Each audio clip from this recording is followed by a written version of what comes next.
હું સુરેશ ફળદુ, ટીઆરપી અગ્નિકાંડના ભોગ બનનાર પરિવાર વતી એ લોકોને ન્યાય અપાવવા માટે એડવોકેટ તરીકે કોઈપણ પ્રકારની ફીસ લીધા વગર રોકાયેલો છું.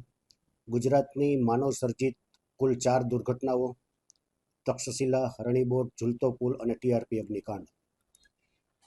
સૌથી અમારી પહેલો પ્રયત્ન એવો હતો કે ટીઆરપી અગ્નિકાંડ છે એ સૌથી પહેલાં કેસની ટ્રાયલ ઓપન થાય અને ભોગ બનનાર પરિવારને ઝડપથી ન્યાય મળે અને વહેલી તકે એ ટ્રાયલ પૂરી થાય.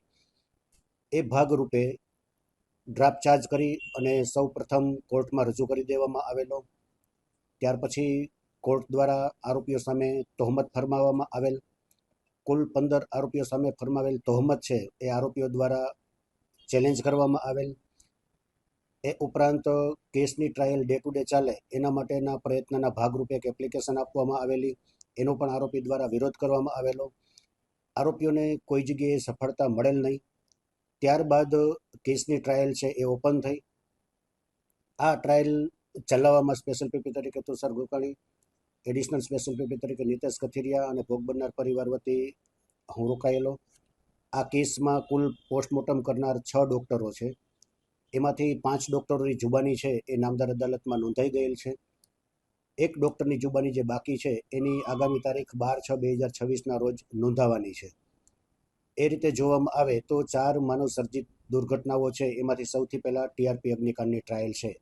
આ 2 વર્ષ દરમિયાન પહેલાં ડે ટુ ડે કેસ ચલાવવા માટેની એપ્લિકેશન આપવામાં આવેલી, એમાં આરોપીઓએ અવરોધ ઊભો કરેલો, એમાં સહકાર ન આપેલો. ત્યાર પછી 15 આરોપીઓ સામે તહોમત ફરમાવવામાં આવેલું.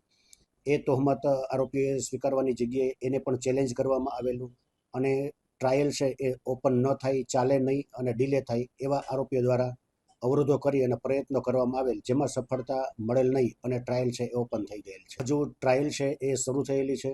હજુ આરોપી તરફથી ઘણા બધા કાનૂની મુદ્દાઓ ઉપસ્થિત કરવામાં આવશે ટ્રાયલ ડીલે કરવા માટે.